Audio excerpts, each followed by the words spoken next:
Okay, so should we start?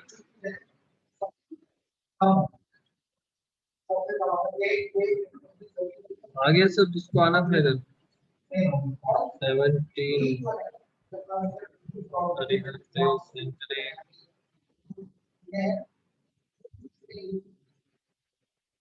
17 sir आपके side से बहुत बैकग्राउंड नॉइस आ रही है।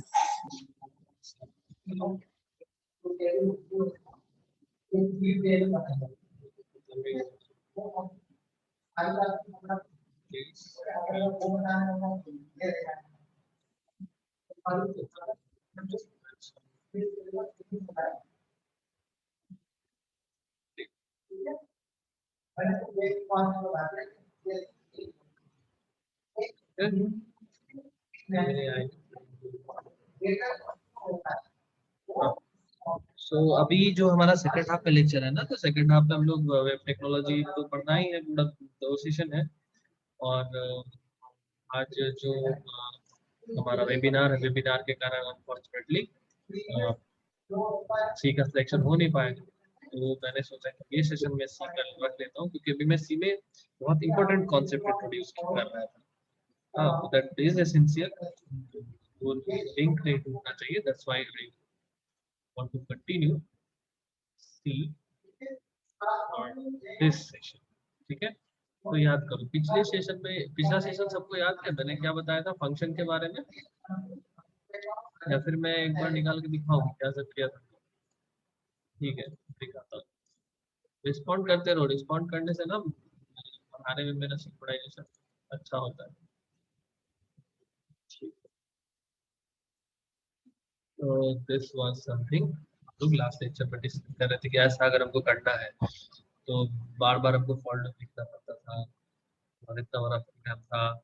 फिर हम उसको एक में लूप में कर सकते थे, दो लूप में कर सकते थे, लेकिन तब जब लगातार 1 2 3 4 का हमें निकालना था थोड़ी, अगर अलग अलग डिस्क्रीट नंबर्स का निकालना हो, कोई नंबर कहीं से भी निकालना है तो वो थोड़ा सा मुश्किल हो जाता है। इसके बाद हम लोग देखा था कि फंक्शन हम लोग यूज करते हैं, समहाउ मैनेज करते हैं कि जो लॉजिक पार्ट है, लॉजिक पार्ट को किसी दूसरी जगह रख देते हैं, यानी जो कैलकुलेशन पार्ट है उस कैलकुलेशन पार्ट को कहीं दूसरी जगह रख देते हैं और उस बक्से का एक नाम दे देते हैं और उस बक्से को यहाँ पे कॉल कर देते हैं। मतलब मोटा मोटी यही बात थी। ठीक है, कि तुम्हारे फ्रेंड को कुछ आता है तो उससे उसको हम अपना वैल्यूज देते हैं कि चलो तुम्हें तो एडिशन करना आता है तो just add this for me, तो उसने तुम्हें ऐड करके वैल्यू तुम्हें वापस कर दी। तो function is like main is एक दूसरा एक फंक्शन है और ऐड जो है दूसरा फंक्शन है। तो ये दोनों फ्रेंड है, तो मेन क्या करता है, ऐड को बोलता है कि ये दो नंबर लो, तुम मुझे ऐड करके दो, तो वो दो नंबर लेता है और ऐड करके उसे वापस कर देता है। यही काम एक्चुअली होना है।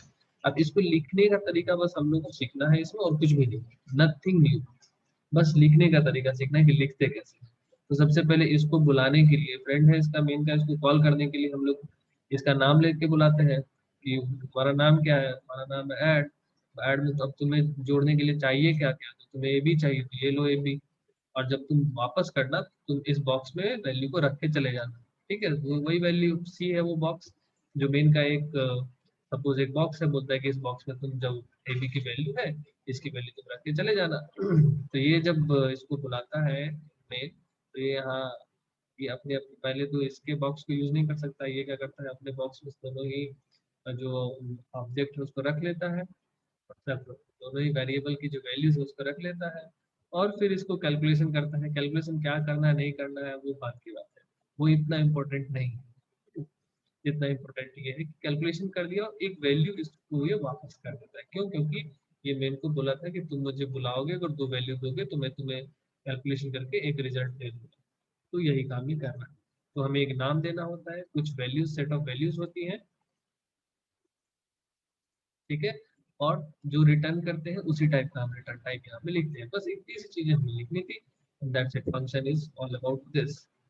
तो मैं इस पहले एक प्रोग्राम को करके दिखाता हूँ, फिर हम लोग डिसाइड देखेंगे कि आगे और क्या। हाँ, कोई पूछ पूछ रहा है क्या बीच में? No sir. हाँ चलो, ये एक छोटा सा प्रोग्राम था एडिशन का। एडिशन प्रोग्राम को हम लोग अगर फंक्शन में कन्वर्ट करें तो सबसे पहले हम लोग फंक्शन लिखेंगे। फंक्शन क्या लिखेंगे, हम उसका नाम लिखेंगे suppose A D D I T I, या सपोज ऐड लिखा। ठीक है, ऐड के अंदर क्या लिखा, ब्रैकेट डाला, ये ब्लॉक क्रिएट कर लिया, ये काम तो है। अच्छा, ऐड फंक्शन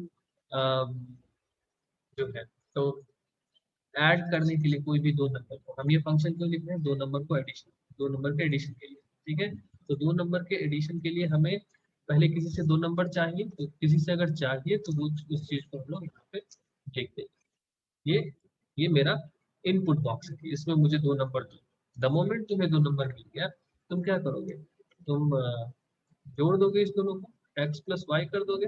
लेकिन एक्स प्लस वाई को से रखना तो पड़ेगा कहीं पे जेड में, अब ये जेड तो कहीं डिफाइन करना पड़ेगा, तो जेड को यहाँ डिफाइन कर दिया। ठीक है, अब जब तुम्हें वैल्यू मिल गई तो जिसने तुम्हें, जो भी कोई तुम्हें बुलाएगा, क्योंकि तुम क्या करते हो, तुम एडिशन जानते हो, तो कोई भी तुम्हें दो नंबर देगा तो तुम उसे वापस में क्या दोगे, एक नंबर दोगे। वो नंबर क्या होता है, नंबर इज जेड, है ना। तो अगर तुम वापस जेड दे रहे हो, जेड का टाइप क्या है, इंटीजर है, जेड का टाइप इंटीजर है, तो यहाँ पे इसके पहले मैं बता रहा हूँ ये इंटीजर वाला फंक्शन। ठीक, अब ये वाला जो फंक्शन है इसको क्या करना था, ऐड करना था। तो ये क्या करेगा, ये अब हर बार लॉजिक नहीं लिखेंगे, सिंपली यहाँ पे लिख देगा एडिशन के बदले लिखेगा ऐड, इसमें पास कर देगा a कॉमा b। ठीक है, तो इसके बदले इसको इसकी वैल्यू मिल जाएगी। ठीक, अभी एक प्रॉब्लम अभी और है, हाँ, वो हम लोग अभी आज चेकआउट करेंगे। पहले इसको एग्जीक्यूट करते हैं, फिर देखते हैं प्रॉब्लम क्या आता है। ठीक है, अभी कोई प्रॉब्लम नहीं दिखा है। हम कोई भी दो वैल्यू देते हैं उस 5 एंड 6, तो इसको क्या रिटर्न करना चाहिए, 11। तो देखो रिटर्न कर सम इक्वल्स टू 11, कोई दिक्कत नहीं, जैसा पहले था, कुछ नया नहीं है। बस हम क्या कर रहे हैं, हमारे प्रोग्राम में ये वेरिएबल डिक्लेरेशन पार्ट होता है, फिर इनपुट पार्ट होता है, फिर कैलकुलेशन पार्ट होता है, और फिर हमारा होता है आउटपुट पार्ट। तो हमने बस कैलकुलेशन पार्ट को एक रिपीटेड कोड से रिप्लेस कर दिया, फंक्शन से रिप्लेस कर दिया। इसी काम को हम लोग इस वाले में करके देखते हैं कि हमें क्या करना था। ये वाला ये ये वाला हमें बहुत अलग अलग चार नंबर अगर कोई दे तो चारों का फैक्टोरियल हम कैसे निकाल के उनका सम करके रिजल्ट वापस देंगे, ये हमें करना है। तो सबसे पहले हमें चार नंबर चाहिए, चार नंबर को किसी में सेव करना है, तो रिजल्ट वेरिएबल ले लिया, रिजल्ट को बोला चार नंबर दो, तो उसने जब मुझे चार नंबर दिया तो मुझे क्या करना है, कैलकुलेशन करना है। कैलकुलेशन एक्चुअली होना क्या है कि चार नंबर, देखो ऐसा नहीं कि हम इस पूरे के बदले एक फंक्शन बनाएंगे, हमें क्या चाहिए, हमें बार बार फैक्टोरियल निकालना है, हमें रिपीट कोड किसके लिए करना है, यहाँ पे बार बार फॉर लूप किसके लिए लिखना है, बस फैक्टोरियल कंप्यूट करने के लिए। तो हम फंक्शन एक बनाएंगे, एक फंक्शन बनाएंगे, उसका नाम लिखेंगे फैक्टोरियल। ठीक है, मैं इसका नाम बोलूंगा माई फैक्टोरियल। सर आपकी आवाज नहीं आई, वापिस से समझा दीजिए। अच्छा अच्छा ठीक है, ठीक है, इस प्रोग्राम में नहीं है ना, बता रहा हूँ।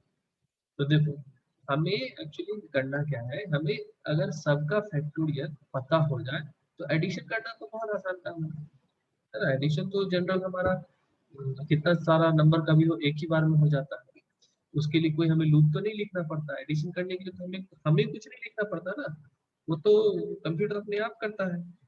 तो मैं एडिशन के टास्क को हमारे लिए एडिशन का टास्क उतना इम्पोर्टेंट नहीं है, इस एक्सप्रेशन में हमारे लिए फैक्टोरियल का टास्क इम्पोर्टेंट है। तो हम क्या करते हैं कि हम फैक्टोरियल का एक फंक्शन लिख लेते हैं।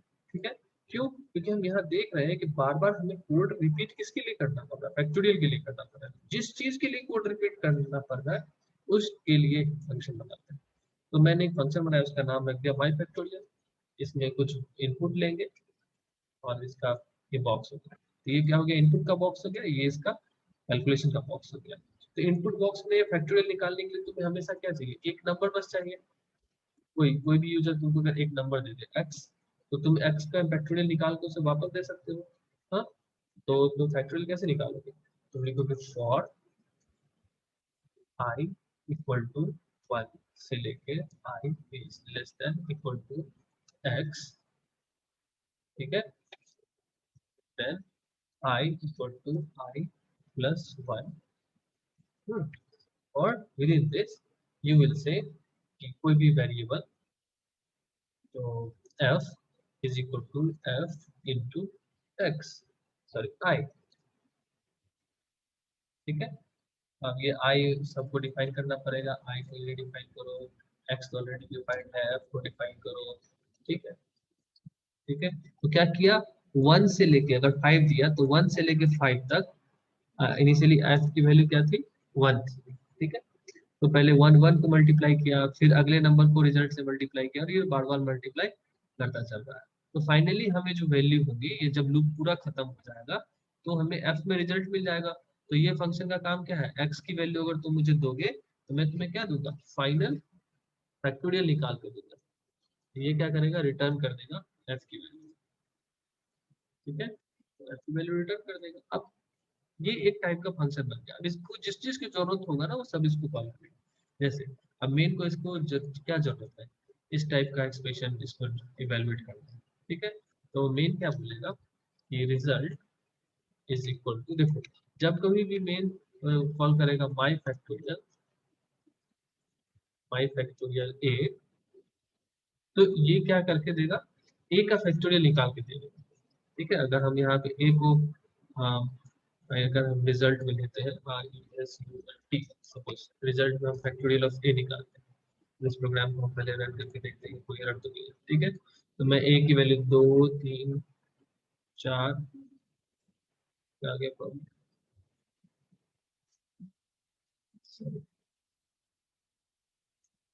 टू 3 देख कौन सा प्रोग्राम है,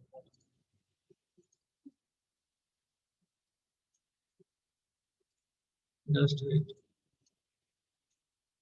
सर नीचे एफ दिया हुआ है ना, तो ऊपर एफ को डिफाइन नहीं किया सर, रिटर्न एफ किया हुआ है ना नीचे। रिटर्न एफ किया ना, तो एफ की वैल्यू जब रिटर्न हाँ, कर, ये जो F, फंक्शन कॉल है तो इसके बदले एफ की वैल्यू आ जाएगी, तो एफ इसमें चला जाएगा एफ की वैल्यू। हाँ तो सर एफ तो यहाँ डिफाइन किया है वहाँ ना। सर ऊपर भी, तो फिर वो कैसे पता करेगा कि एफ ऊपर रिजल्ट में ही आएगा? ये ना रिजल्ट इक्वल टू क्या है, ये लिखा है ना माई फैक्टोरियल, तो माई फैक्टोरियल जो रिटर्न करेगा वो इसके बदले रिप्लेस हो जाएगा। नहीं ओके समझे? सर आ गया, समझ में आ गया आ गया आ गया। हाँ हाँ,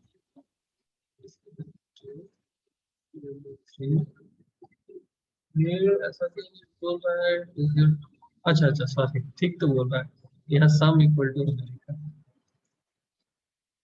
ठीक है, ठीक बोल रहा है ये। तो अभी देखो, मैं क्या कर रहा हूँ कि जो भी नंबर मुझे ए में मिल रहा है उसका फैक्टोरियल में प्रिंट करने की कोशिश कर रहा हूँ। तो ए में मुझे सपोज मिल रहा है 5, तो देखो 5 का फैक्टोरियल प्रिंट किया, result equal to percentage D. ठीक है, 3 4, ये दो वैल्यू भी क्यों ले रहा है? सॉरी देखो यहाँ पे मिस्टेक क्या है ना कि परसेंटेज डी बस दो वैल्यू के लिए लिया गया। That I was surprised। मैं 4 वैल्यू में इनपुट लेनी है ना पहले, तो 4 वैल्यू, ए की वैल्यू मैं लेता हूँ 5, बी की वैल्यू 6, सी की वैल्यू 7, डी की वैल्यू 8। ठीक है, एक्चुअली लेकिन हम कंप्यूट क्या कर रहे हैं, बस ए का फैक्टोरियल निकाल रहे हैं। ए का फैक्टोरियल क्या होगा, 5 का फैक्टोरियल इज 122। तो जब ए की वैल्यू क्या होगी, ध्यान देना है यहाँ पे हमें, ए की वैल्यू में क्या मिली, 5 मिली। 5 को हमने यहाँ भेजा, इसमें डाला, और वाई फैक्टोरियल को बोला कि ये लो 5 और मुझे इसका फैक्टोरियल निकाल के दो। तो ये 5 कहाँ चला जाएगा, एक्स में चला जाएगा। ठीक, अब माई फैक्टोरियल क्या करेगा, इसकी वैल्यू को कंप्यूट करेगा और एफ में फाइनल रिजल्ट को रख के वापस कर देगा इसे। तो ये लाइन के बदले जो फाइनल वैल्यू आएगी वो रिप्लेस हो जाएगी, यानी सपोज 120, यहाँ से 120 रिटर्न करेगा, तो 120 किस में चला जाएगा, रिजल्ट में, और हमारा रिजल्ट प्रिंट हो जाएगा। यही हमारा यहाँ पे प्रिंट हुआ। एक चीज हमने यहाँ मिस किया, यहाँ पे हमें रिटर्न टाइप इसका लिखना चाहिए। इसका रिटर्न टाइप क्या है, इंट है। तो एफ क्या है, एफ इज इंटीजर टाइप, तो रिटर्न जो भी कर रहे हैं उसका टाइप हमें यहाँ लिखना चाहिए। ये आइडियल सिचुएशन है। तो मैं क्या करता हूँ, हमारी रिक्वायरमेंट क्या थी कि 4 कोई भी नंबर दे तो उसका फैक्टोरियल निकाल के सबका सम कर दे। तो अभी हम लोग क्या लिख सकते हैं, फैक्टोरियल ऑफ ए और then factorial of b plus factorial c plus factorial of b। फिर क्या होगा, जब तुम्हें 4 वैल्यूज मिलेगी तो पहले ये फंक्शन कॉल होगा, यहाँ जाएगा, ए की वैल्यू कंप्यूट करके वापस करके देगा, यहाँ ए के बदले 120 आ जाएगा। फिर ये जाएगा बारी बारी से। ठीक है, फिर ये जाएगा, बी की वैल्यू यहाँ पास होगी, बी का कंप्यूट करके उसके बदले जो है वैल्यू होगी वो यहाँ आ जाएगी। फिर सी जाएगा, सी की वैल्यू जाएगी और कंप्यूट करके उसकी वैल्यू आ जाएगी, डी की आ जाएगी, और फाइनली जब ये सब फंक्शन कॉल खत्म हो जाएगा तो लास्ट में एडिशन होगा। एडिशन होने के बाद जो वैल्यू होगी वो रिजल्ट में चली जाएगी और फाइनल रिजल्ट प्रिंट हो जाएगा। तो देखते हैं, एक या 1 लिया, सॉरी 12 ले लिया, एक लिया, एक लिया, एक। तो देखो रिजल्ट में 12 फैक्टोरियल, 2 फैक्टोरियल, 3 फैक्टोरियल, 4 फैक्टोरियल, सबको अगर तुम ऐड करोगे तो रिजल्ट तुम्हारा इतना आएगा।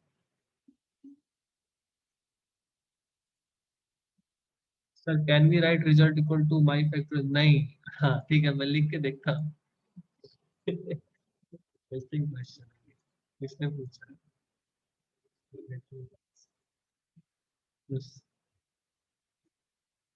वाला देखो क्या होगा तो, आज ये सिंगल टी। देखो ऑपरेटर के प्रेसिडेंस को समझो, माई फैक्टोरियल, इसने पूछा कि सर अगर मैं इसमें लिख दूं a plus B plus C plus D, तो काम करेगा क्या? जादू है क्या? जादू नहीं है। देखो ए बी सी डी, पहले क्या होगा, पहले ब्रैकेट रिजॉल्व होता है, ब्रैकेट रिजॉल्व होने के लिए क्या होगा सबका समेशन हो जाएगा, तो जो भी तुम एबीसीडी की वैल्यू दोगे वो सबका सम हो जाएगा। सपोज तुमने 1 2 3 4 दिया है, तो 1 + 2 = 3, 3 + 3 = 6, 6 + 4 = 10, तो यहाँ पे माई फैक्टोरियल 10 पास होगा और 10 का फैक्टोरियल तुम्हें रिजल्ट में दे देगा। देखोगे, जस्ट वॉच इट। मैं पास करता हूँ 1 2 3 4, ये देखो 10 का फैक्टोरियल हमें इसने दे दिया।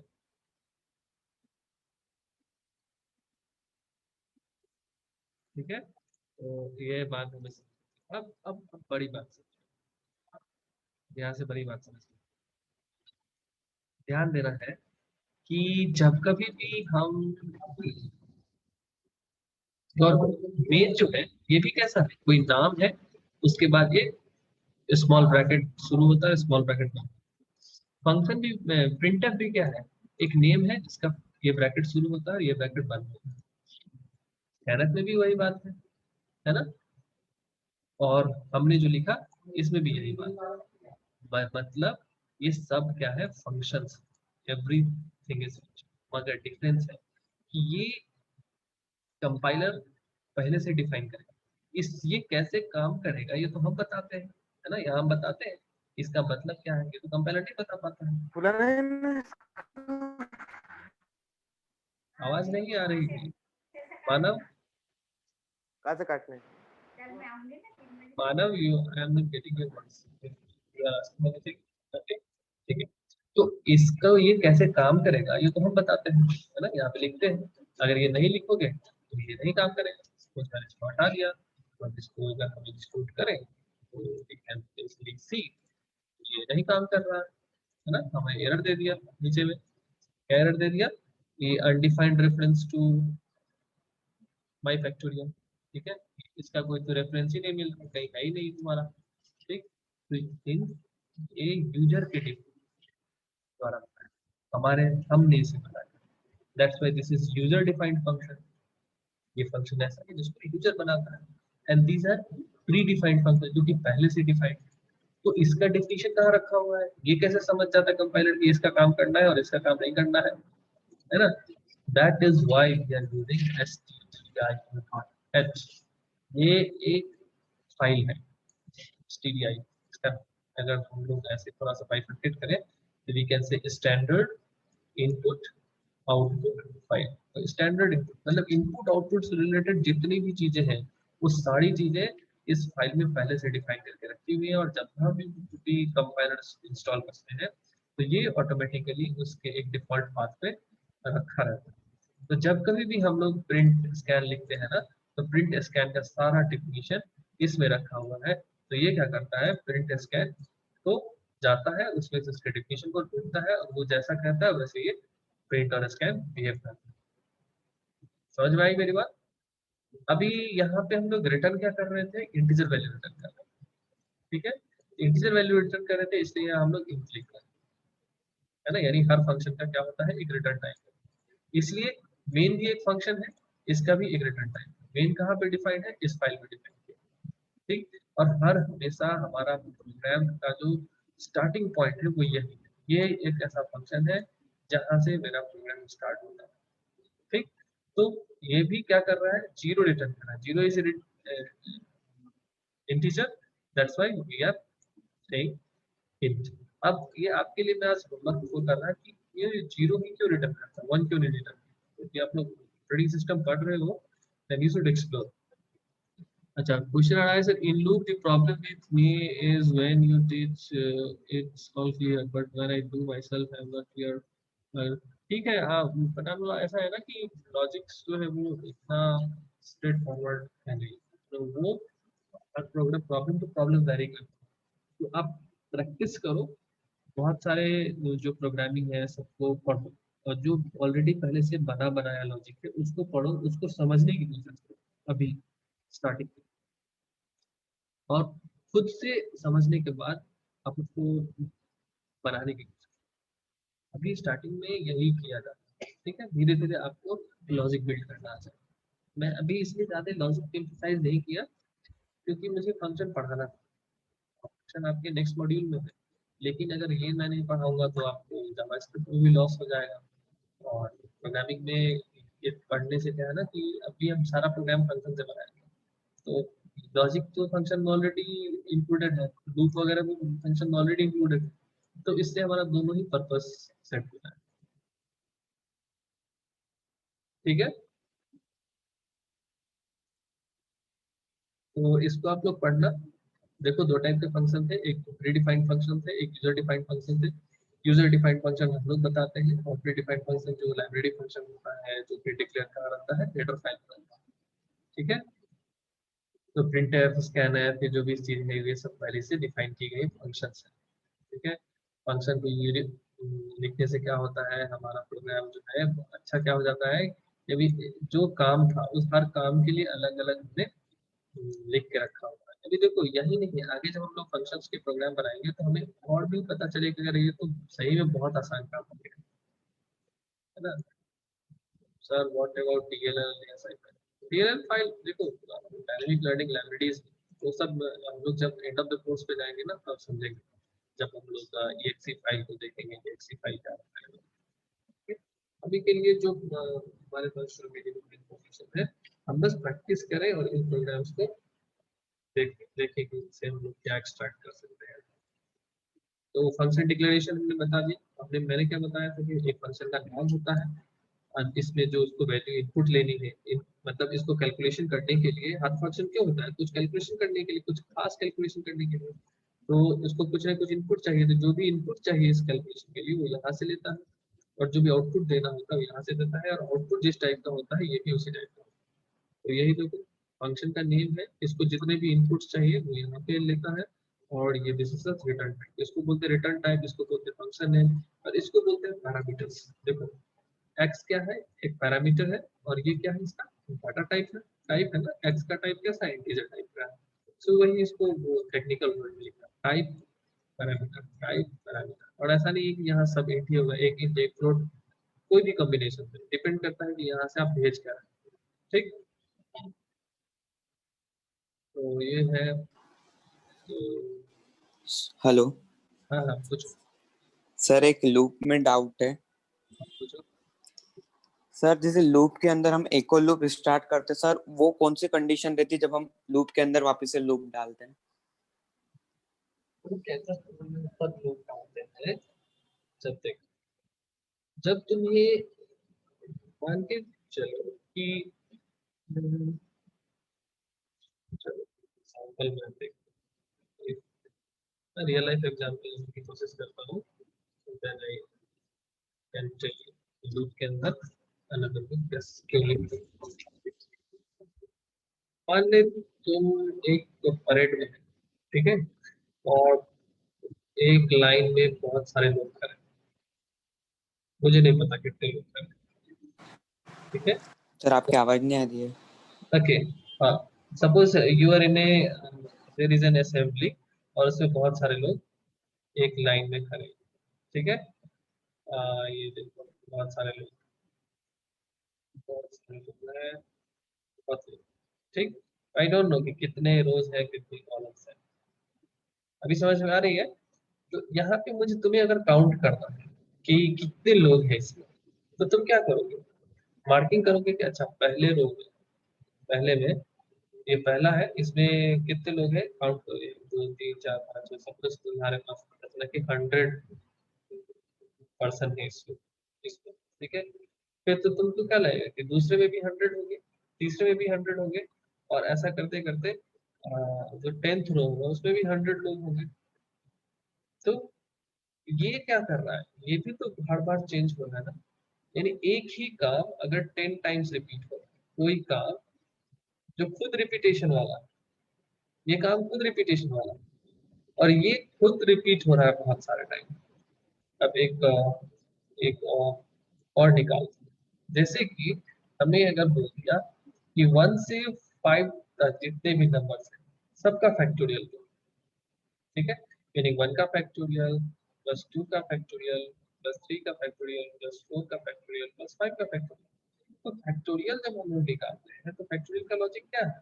If for suppose I equal to 1 and I is less than equal to suppose कोई जो भी नंबर होगा n, I plus I equal to I plus 1, ठीक है, and f equal to f into I, ये हमारा फैक्टोरियल का logic.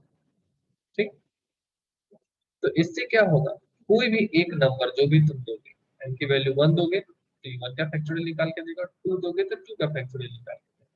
ये क्या कर रहा है, 1 का फैक्टोरियल निकाल सकता है या फिर 2 का निकालेगा, या दूसरे जब 3 दोगे 3 का निकालेगा। लेकिन इसी काम को हमें 5 टाइम्स रिपीट करना, 3 4 5 टाइम्स रिपीट करना है ना। तो इसको मैं क्या करूंगा ना, एक फॉर लूप के अंदर रखूंगा j इक्वल टू 1, या 5 टाइम्स नहीं बोल के मैं इसको बोलता हूँ 3 टाइम्स रिपीट करूंगा। तो j is less than equal to 3, j equal to j plus 1, और इसको इस बॉक्स में रख देंगे, है ना। तो अगर कोई ऐसा काम है जो तो रिपीट होके ही होता है, उसी काम को हमें और बहुत सारे टाइम्स करना है। सेम अभी किसी को रिपीट करना है 4 बार, तो 4 बार रिपीट करना है तो, या 3 बार रिपीट करना है तो मैं इस पूरे ब्लॉक को एक दूसरे फॉल्ट पे रख दूंगा। अभी क्लियर हुआ? यस सर, मैं ट्राई करूंगा एक बार। नहीं नहीं, पूछो, देखो it's so clear from discussion. तो मेरे समझ में आ रही है तो कुछ बच्चे और होंगे जो हो सकता है नहीं पूछ पा रहे हैं, ऐसा होता है। ये जो इसमें मतलब क्या तुम्हें ऐसा था जो नहीं समझ रहा, तो मैं उस हिसाब से I can do in more depth.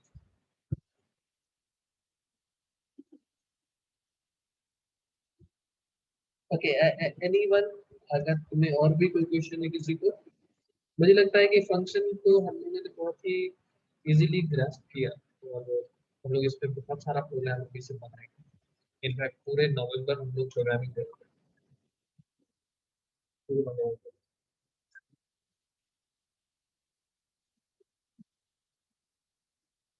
और कोई क्वेश्चन है, पूछो। सर लूप में प्रॉब्लम है। हाँ पूछो, क्या प्रॉब्लम आ रही है? सर कंडीशन देख के पता नहीं पड़ता कि जैसे कि क्या इक्वेशन डालनी। ये कंडीशन, ये ऑब्वियस प्रॉब्लम है, ये अभी होगा, डोंट वरी। ठीक है, अभी आप प्रॉब्लम्स, मैंने जो वेब पेज दिया हुआ है, इस वेब पेज को आप लोग पढ़ते हो कि नहीं? ये जो साइट्स मैं यहाँ पे ऑलमोस्ट जो आसान प्रॉब्लम्स मैं डिस्कस करता हूँ, ये मैं यहाँ रखता चलता हूँ, आप लोग देखिए। कंट्रोल एंड लूप में मैंने बहुत सारे प्रोग्राम दिया हुआ है। ये प्रोग्राम को आप लोग पढ़ा कि नहीं पढ़ा? इसको पढ़ रहे हो कि नहीं पढ़ रहे हो? अभी तक तो थोड़ा सा ज़्यादा नहीं कर रहा। ये सारे वही प्रॉब्लम्स है जो मैंने क्लास में कराया है। क्लास में जो कराया उसको वो समझ में आ रही कि नहीं आ रही? सर समझ में आ जाता है पर प्रैक्टिस करने में नहीं आता। हाँ, तो प्रैक्टिस करने से आया। जब प्रैक्टिस करने से ना, उस समय क्या नहीं समझ में आता है, ये नोट करके रखिए। जब मैं लेक्चर में आता हूँ तो पूछिए सर ये वाला एक बार बता दो, ये वाला फिर से बता दो। ऐसा करके करने से ना समझ में आएगा, क्योंकि जो भी लीनियर कॉन्सेप्ट है वो तो मैंने डील कर दिए, और ऑलमोस्ट इसमें सब कुछ समझ में आने वाला है। और जो प्रॉब्लम आपको होगी ना, वो सब बच्चों को जनरली होती है कि ये कंडीशन कैसे लगाएंगे, इसके बाद क्या लिखेंगे। तो ये तो हम लोग अगर भी 2-4 प्रोग्राम ही करा है, जब हम 20-25 प्रोग्राम करते चलेंगे तो हम लोग कॉन्फिडेंट हो जाएंगे। अच्छा, क्योंकि हमें पता होगा कि ऐसे सिचुएशन में ऐसा करना होता है, वैसे सिचुएशन में ऐसा करना होता है। ठीक है, it is just like your football game. जब हमें फुटबॉल होता है तो हमें अगर कोई बता दे कि बस पैर से हिट करना है, is not sufficient. You should know कि कब किस एंगल से जब बॉल आ रही है तो हमें कैसे उसको पुश आउट करना है। ठीक है, तो ये वही है, प्रैक्टिस मेक्स यू परफेक्ट। जितना आप करोगे शुरुआत में, उतना परफेक्शन परफेक्शन तक वो चीजें हैं जो हमें परफेक्शन के लिए बहुत जरूरी है। हमें अभी बहुत सारे प्रोग्राम्स करने चाहिए, छोटे छोटे प्रोग्राम्स करने चाहिए। इंटरनेट पे बहुत सारे प्रोग्राम्स अवेलेबल हैं, उनको हंसी खाइए, बनाने की कोशिश कीजिए। और मैंने जितना बताया है यहाँ इस पेज में, मैं जितना लिस्ट करता हूँ, जैसे फ्लो कंट्रोल में मैंने कुछ मेंशन किए हुए हैं, इन प्रोग्राम्स को देखिए, खुद से बनाने की कोशिश कीजिए। जब बन जाता है तो खुद से उसको पेपर पे, पेन एंड पेपर से समझने की कोशिश कीजिए। अच्छा इसके बाद ये हो रहा है, इसके बाद ये हो रहा है। मैं अभी बॉक्स स्ट्रक्चर बताऊंगा कि कैसे बॉक्स यूज करके हम प्रोग्राम को रीड करते हैं। अगर कोई प्रोग्राम है उसको आपको कैसे रीड करना है, तो बॉक्स स्ट्रक्चर अभी बताऊंगा।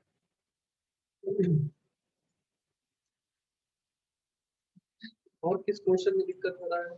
हाँ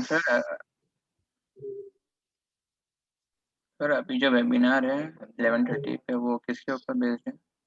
वो एक आपका जो इंडस्ट्री में जब आप जाते हो तो आपको वहाँ पे कैसे समझोगे कि मेरी जो कंपनी वो किस स्टैंडर्ड पे काम कर रही है ना, मतलब इंडस्ट्री कैसे अपना स्टैंडर्ड इंक्रीज करती है, जैसे मैनेजमेंट टॉपिक।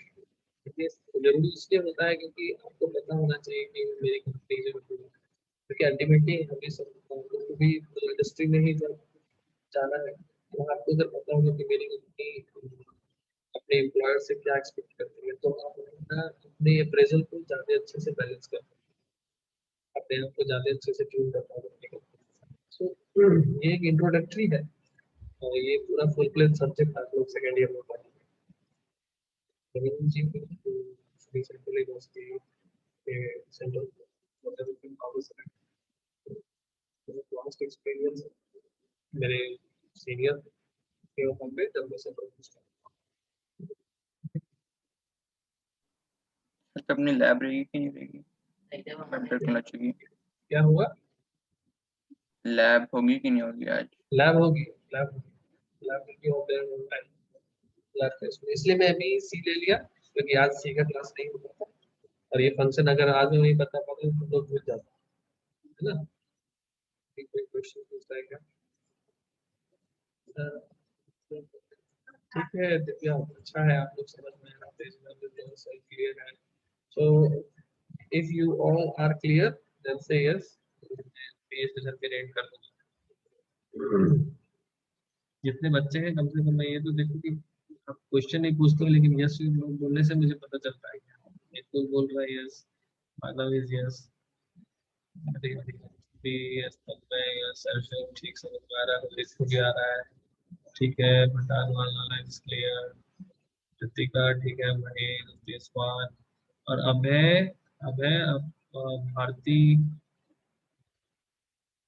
लोग का क्या सीन है, Samay Singh, it's clear, Vedant is yes, Ashwin is yes, clear. And also I will practice. If I have doubts, I will ask you. हाँ वनडे आप पूछना मुझसे, ठीक है? आप लोग प्रैक्टिस करो, हर क्लास में आने से पहले कुछ तो पूछो। अभी तो प्रैक्टिस करने का टाइम है ना। सर वो 1 आवर का सेशन है वेबिनार? 40 मिनट्स का 2 सेशन है, एक तो फर्स्ट सिक्स सिग्मा पे, दूसरा लीन पे। तो अभी अब आई विल प्रैक्टिस। अबे आप अगर इशू है ना तो आप पूछो, या फिर अगर पुरानी वीडियोस देख के समझ में आ रहा है तो दैट्स फाइन, अगर नहीं समझ में आ रहा है तो डायरेक्टली आप मुझसे कंसल्ट करो, ठीक है? कुछ इशू होगा तो कुछ बच्चों के लिए मैं सेपरेट सेशन रखूँ, है ना? तो इसमें मतलब ये इसको ऐसा मत हेक्टिक समझो, अपना स्कूल वाला लेक्चर मत समझना। You are in the college ना, तो ये हम लोग यहाँ पे फ्यूचर बिल्ड करने के लिए बैठे, ना कि आपको बोर्ड में नंबर कैसा आएगा ऐसा करने के लिए, है ना? So we are not intended for marks here, we are intended for your skill. तो स्किल जब करते हैं तो इसमें करने वाली कोई बात नहीं है ना, मेरा काम है आपको स्किल बूस्ट करना, and I know how to do that, ठीक है? आप पूछोगे एकदम बी फ्रैंक, ये क्लास में जब आना है या जब सीखना है इस कोर्स को, तो ऐसा आना है कि ठीक है आज से अगर हम लेक्चर अटेंड कर रहे हैं तो I have to learn something, और इट्स नेवर लेट। कभी कभी बच्चों को होता है मेरा बहुत सारा पोर्शन छूट गया, अब तो ऐसे नहीं समझ में आएगा, ये बुक पढ़ूंगा, वीडियो लेक्चर देखूंगा, समझ में आ जाएगा। नहीं, this is not the perfect way. अब जहीं से प्रॉब्लम हो रही है वहीं से पकड़ो, एक हफ्ता थोड़ा मेहनत कर लो, यू कैन कैच अप, ठीक है? Thank you all. If you have any issue, then you can write.